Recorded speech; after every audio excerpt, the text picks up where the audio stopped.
I speak to you today with feelings of sorrow. Throughout her life, Her Majesty the Queen, my beloved mother, was an inspiration, an example to me and to all my family. And we owe her the most heartfelt debt any family could owe to their mother, for her love, affection, guidance, understanding, and example.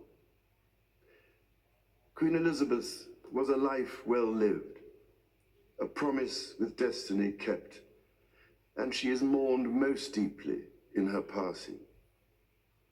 That promise of lifelong service I renew to you all today.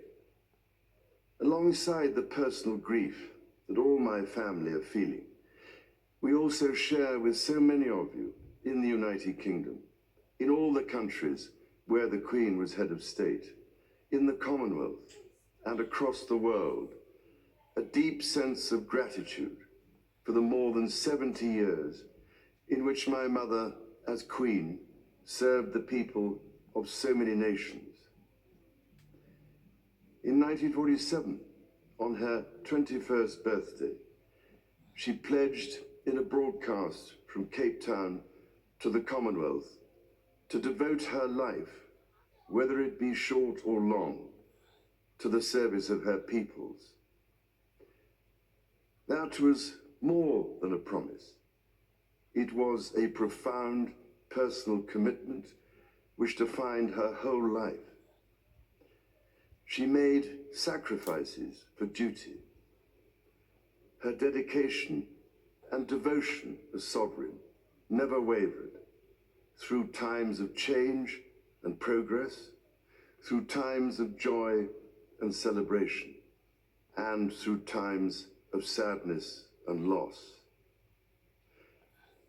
In her life of service, we saw that abiding love of tradition, together with that fearless embrace of progress, which makes us great as nations.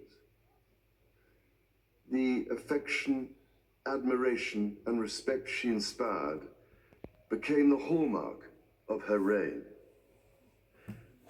And as every member of my family can testify, she combined these qualities with warmth, humor, and an unerring ability always to see the best in people. I pay tribute to my mother's memory, and I honor her life of service. I know that her death brings great sadness to so many of you, and I share that sense of loss beyond measure with you all. When the Queen came to the throne, Britain and the world were still coping with the privations and aftermath of the Second World War, and still living by the conventions of earlier times. In the course of the last 70 years, we have seen our society become one of many cultures and many faiths. The institutions of the state have changed in turn. But through all changes and challenges, our nation and the wider family of realms, of whose talents, traditions, and achievements I am so inexpressibly proud, have prospered and flourished. Our values have remained and must remain constant. The role and the duties of monarchy also remain, as does the sovereign's particular relationship and responsibility towards the Church of England, the church in which my own faith is so deeply rooted. In that faith and the values it inspires, I have been brought up to cherish a sense of duty to others and to hold in the greatest respect the precious traditions, freedoms, and responsibilities of our unique history and our system of parliamentary government. As the Queen herself did with such unswerving devotion, I too now solemnly pledge myself throughout the remaining time God grants me, to uphold the constitutional principles at the heart of our nation. And wherever you may live in the United Kingdom, or in the realms and territories across the world, and whatever may be your background or beliefs, I shall endeavor to serve you with loyalty, respect, and love, as I have throughout my life. My life will, of course, change as I take up my new responsibilities. It will no longer be possible for me to give so much of my time and energies to the charities and issues for which I care so deeply. But I know this important work will go on in the trusted hands of others. This is also a time of change for my family. I count on the loving help of my darling wife, Camilla. In recognition of her own loyal public service since our marriage 17 years ago, she becomes my Queen Consort. I know she will bring to the demands of her new role the steadfast devotion to duty on which I have come to rely so much. As my heir, William now assumes the Scottish titles which have meant so much to me. He succeeds me as Duke of Cornwall and takes on the responsibilities for the Duchy of Cornwall, which I have undertaken for more than 5 decades. Today, I am proud to create him Prince of Wales, Tywysog Cymru, the country whose title I've been so greatly privileged to bear during so much of my life and duty.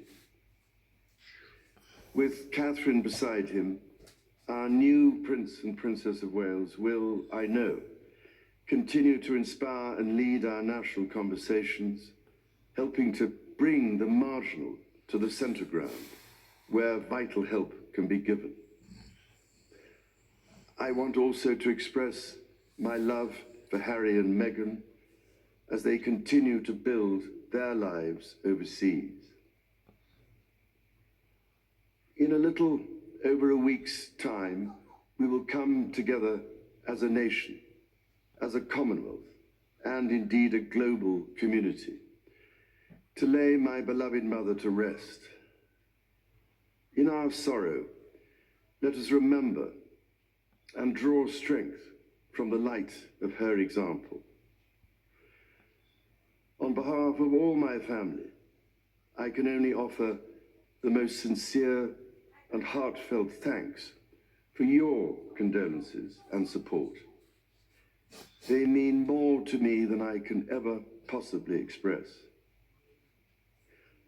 And to my darling Mama, as you begin your last great journey to join my dear late Papa, I want simply to say this: thank you. Thank you for your love and devotion to our family and to the family of nations you have served so diligently all these years. May flights of angels sing thee to thy rest.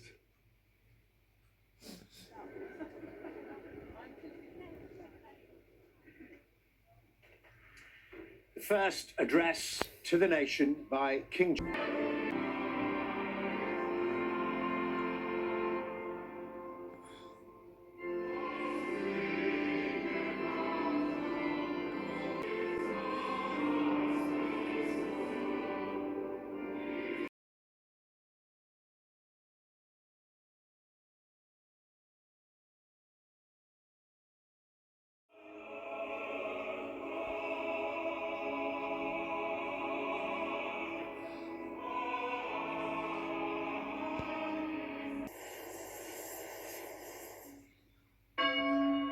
At noon, church bells across the country had begun ringing to mark the death of his mother, our Queen.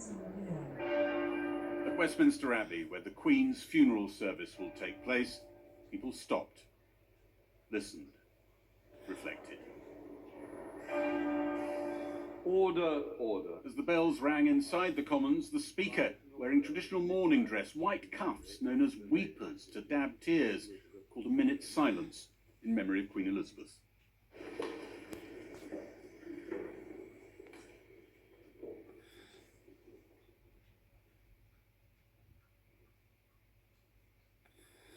In the Lords, they stood in silence too.